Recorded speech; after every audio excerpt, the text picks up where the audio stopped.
अस्सलाम वालेकुम बच्चों, कैसे हैं आप सब। उम्मीद है खैरियत से होंगे। अच्छा बच्चों, आज है हमारा पीबीए केमिस्ट्री का सेकंड लेक्चर एचएसएससी 2 का। ठीक है, फर्स्ट लेक्चर हमने देखा था, हमने जिसमें डिस्कस किया था मोलैरिटी को, टाइट्रेशन को, टाइप्स थी टाइट्रेशन की, उसके अलावा टाइट्रेंट, एनालाइट, डाइल्यूशन को, और फिर हमने के हम M1 किसको लेते हैं, M2 किसको लेते हैं, V1 किसको लेते हैं, V2 किसको लेते हैं, ये चीज़ें हमने डिस्कस की थी पास्ट लेक्चर में। अब हम क्या डिस्कस करेंगे, अब हमारे पास नेक्स्ट रिएक्शन आ रहा है जिसमें हमने क्या करना है कि Na2CO3 जो एक बेस है उसको हमने HCl के साथ रिएक्ट करवाना है जो कि एक एसिड है, और हमारे पास साल्ट और कार्बन डाइऑक्साइड और वाटर बनेगा। ठीक है, तो ये हमारे पास कुछ चीज़ें बनेंगी। अब हमने ये रिएक्शन करवाना है अपने अपरेटस में। अब जो सेकंड प्रैक्टिकल है उस पर अगर फोकस करें तो उसमें आ जाता है बच्चों, आपके पास the given solution contains 6 grams of Na2CO3 dissolved per dm cube. Determine the percentage purity of the sample by volumetric method. अच्छा बच्चों, यहाँ पर एक चीज़ नोट करने वाली है कि ये जो इन्होंने दिया हुआ है हमें मैथ्स, ये इन्होंने पर डीएम क्यूब में दिया हुआ है। अब मैथ्स जो है उसको अगर आप डिसॉल्व करते हैं पर डीएम क्यूब में तो वो कौन सा ऐसा फार्मूला है जो हमें इस चीज़ से रिलेट करता है, तो उसकी बात करें तो वो हमारे पास आ जाता है formula strength of solution equal होता है हमारे पास मैस डिवाइडेड बाय वॉल्यूम। ठीक है, इन डीएम क्यूब। वैसे जो मोलैरिटी है, मोलैरिटी की बात करें तो मोलैरिटी हमारे पास मोल्स पर वॉल्यूम है, बट ये जो होता है स्ट्रेंथ ऑफ सॉल्यूशन इसमें मैस पर वॉल्यूम होता है। तो आपको जो इन्होंने मैस दिया हुआ है वो इन्होंने मैस पर वॉल्यूम दिया हुआ है, तो इसका ये मतलब है आपको इन्होंने स्ट्रेंथ ऑफ सॉल्यूशन दी हुई है। और ये कौन सी स्ट्रेंथ दी हुई है इन्होंने, इनकी तरफ से जो दी हुई है हमें स्ट्रेंथ, ये वो है जो हम लैब के अंदर परफॉर्म करके ये स्ट्रेंथ हमने निकाली है। ठीक है, अब हम थ्योरेटिकली परफॉर्म करके एक स्ट्रेंथ निकालेंगे और उस स्ट्रेंथ को इसके साथ कंपेयर करके हमने फाइंड क्या करना है, the percentage purity of the sample by volumetric method. हमने परसेंटेज प्योरिटी फाइंड करनी है वॉल्यूमेट्रिक मेथड के जरिए। वॉल्यूमेट्रिक मेथड आप जानते हैं, जैसे कि मैं पास्ट लेक्चर में डिस्कस कर चुका हूँ, ये जो मेथड होता है हमारे पास टाइट्रेशन का, इसको हम क्या बोलते हैं, वॉल्यूमेट्रिक मेथड बोलते हैं। तो हम पास्ट लेक्चर में इस चीज़ को डिस्कस कर चुके हैं डिटेल्स में। तो हमारे पास अब क्या करना है, हमने परसेंटेज प्योरिटी फाइंड करनी है। परसेंटेज प्योरिटी बच्चों आपके पास क्या होती है कि एक्चुअल स्ट्रेंथ जो कि आपने फाइंड करनी है इस थ्योरी के जरिए, और जो गिवन स्ट्रेंथ थी जो कि आपको गिवन थी, और जो गिवन स्ट्रेंथ थी जो कि आपको कहाँ गिवन है, इन्होंने आपको क्वेश्चन में दी हुई है। इसमें आपने इन दोनों को आपस में क्या करना है, रेशो निकाल के उसको मल्टीप्लाई करना है 100 के साथ, तो आपके पास क्या आ जाएगी, परसेंटेज आ जाएगी।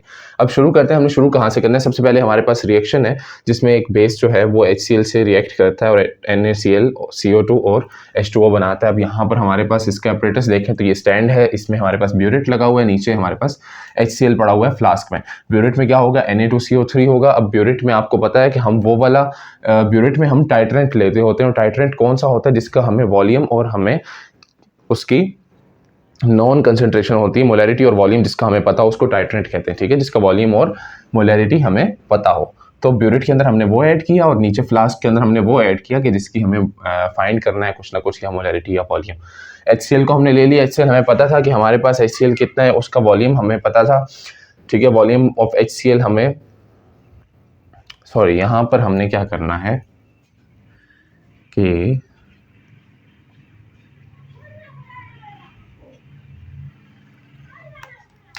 HCl हमारे पास चूंकि नॉन है और Na2CO3।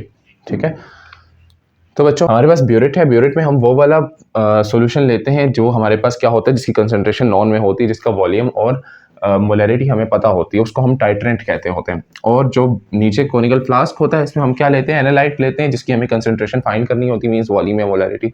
तो अब हम क्या करते हैं, इसको सॉल्व करते हैं वॉल्यूमेट्रिक मेथड के जरिए, और हम सबसे पहले जो चीज़ निकालेंगे वो निकालेंगे यहाँ पर मोलैरिटी निकालेंगे किसकी, Na2CO3 की। अच्छा बच्चों, यहाँ पर एक और चीज़ देख लें, आपके पास मोलैरिटी का जो फार्मूला होता है उसमें हम लोग लिखते होते हैं M1V1 = M2V2 लिखते होते हैं, क्योंकि हमारे पास यहाँ पर जो मोल्स की कंसंट्रेशन होती है वो 1:1 की रेशो होती है।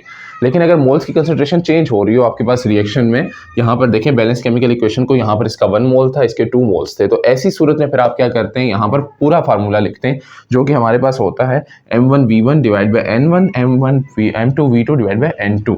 ठीक है, तो ये हमारे पास फार्मूला इसका कंप्लीट है। अब इसमें क्या करेंगे, नीचे आप मोल्स भी पुट करेंगे, वही हमने करना है। हमारे पास मोलैरिटी ऑफ HCl गिवन है, क्या 0.1 मोलर स्टैंडर्ड HCl का हमें गिवन है। ये हम खुद से परफॉर्म कर रहे हैं एक किस्म का रिएक्शन जिसको हम M1 कह रहे हैं। ठीक है, एसिड है। वॉल्यूम ऑफ HCl हमें गिवन है 0.028 डीएम क्यूब। ये अगर CM क्यूब में गिवन हो तो आपने डीएम क्यूब में पहले कन्वर्ट करना होता है। वॉल्यूम V1 हो गया हमारे पास, क्योंकि एसिड का है, एसिड का वॉल्यूम हमारे पास V1 होता है, एसिड की मोलैरिटी हमारे पास M1 होती है। नेक्स्ट बेस आ गई, बेस की मोलैरिटी की बात करें M2 हमारे पास आ गई बेस की मोलैरिटी, ठीक है, और वो हमने क्या करनी है, फाइंड करनी है। और वॉल्यूम जो है हमारे पास, ठीक है, और वॉल्यूम आ जाता है हमारे पास कौन, बेस का 0.025 डीएम क्यूब। अगर CM क्यूब में हो तो आपने सबसे पहले इसको डीएम क्यूब में कन्वर्ट करना होता है। ये V2 है हमारे पास, बेस का वॉल्यूम V2 कहलाता है। अब नीचे हम मोल्स भी पुट करेंगे, तो कितने मोल्स हैं बैलेंस केमिकल इक्वेशन में, इसका जब 1 मोल था तो इसके 2 मोल्स थे। तो HCl जो है चूंकि वो M1V1 है तो N1 भी उसी के मोल्स होंगे, क्योंकि एसिड है, तो N1 हमारे पास 2 आ गया और N2 हमारे पास 1 आ गया। कोई पुट करने की जरूरत नहीं है। नॉर्मली यही होता है कि हमारे पास जो N1 और N2 होते हैं 1 होते हैं, इसलिए हम लोग पुट नहीं करते, फार्मूले में मैंने नहीं लिखा, ठीक है। ज़्यादातर हम ऐसे ही सॉल्व करते हैं, लेकिन अगर ऐसी सूरत बन जाए कि आपको दिए हुए हों, आपको असल में जो वैल्यूज़ होती हैं वो गिवन होती हैं। जब फेडरल बोर्ड आपको वैल्यूज़ देगा वो गिवन पूरी वैल्यूज़ देगा। यहाँ जो उन्होंने आपको एक पेपर, एक सिलेबस फराहम किया है ना, उसके अंदर उन्होंने सिर्फ और सिर्फ एक गेस दिया हुआ है कि ये वाला प्रैक्टिकल आ सकता है। उन्होंने पूरा कंप्लीट प्रैक्टिकल क्वेश्चन नहीं लिखा हुआ, ठीक है। तो आपके पास हम इसको कंप्लीट सॉल्व करेंगे। उनकी जो बात है वो यहाँ से शुरू होती है, खाली ये यहाँ से, लेकिन हमने जो ये है एक्चुअल स्ट्रेंथ निकालने के लिए हमने इतना पीछे परफॉर्म किया, ठीक हो गया। अब अगर देखें आप, हमने पुट करनी है वैल्यूज फार्मूले में। M1 पुट किया 0.1, V1 पुट किया हमने 0.028 डिवाइड बाय N1 हमने क्या पुट किया, 2 पुट किया, जो कि हमें बैलेंस केमिकल इक्वेशन से मिला। M2 हमने पुट किया, M2 ही पुट कर दी क्योंकि वैल्यू कोई नहीं है, और 0.025 V2 पुट कर दिया हमने, जो कि हमें गिवन था। उसके बाद क्या किया हमने, सॉल्व किया इनको, तो हमारे पास जो मोलैरिटी M2 हमारे पास आ गई कितनी, 0.056 मोल्स पर डीएम क्यूब, ठीक है। अब ये हमारे पास मोलैरिटी निकल आई है। अब हमने जो चीज़ फाइंड करनी है वो है हमारे पास स्ट्रेंथ ऑफ सॉल्यूशन, ठीक है। एक स्ट्रेंथ ऑफ सॉल्यूशन हमें गिवन है 6 ग्राम्स पर डीएम क्यूब, और दूसरा स्ट्रेंथ ऑफ सॉल्यूशन हमने निकालना है, तभी हम दोनों की रेशो निकाल के परसेंटेज कर सकते हैं। अब यहाँ पर मोलैरिटी आ गई। मोलैरिटी से स्ट्रेंथ ऑफ सॉल्यूशन बनाने के लिए हमारे पास एक बच्चों फार्मूला आता है, मोलैरिटी इक्वल होती है जिसमें strength of solution divided by molar mass के, ठीक है। स्ट्रेंथ ऑफ सॉल्यूशन किसके इक्वल होता है हमारे पास, मास डिवाइड बाय वॉल्यूम के, और मोलैरिटी इक्वल होती है strength of solution divided by molar mass के। अब हम जब इसको रीअरेंज करेंगे ना, तो रीअरेंज करने के बाद हमारे पास ये फार्मूला बनेगा, strength of solution equals to molarity multiply molar mass. ये जो यहाँ पर हमारे पास मोलर मास है, ये उधर जाके क्या हो जाएगा, मल्टीप्लाई हो जाएगा, तो स्ट्रेंथ ऑफ सॉल्यूशन आ जाएगा हमारे पास।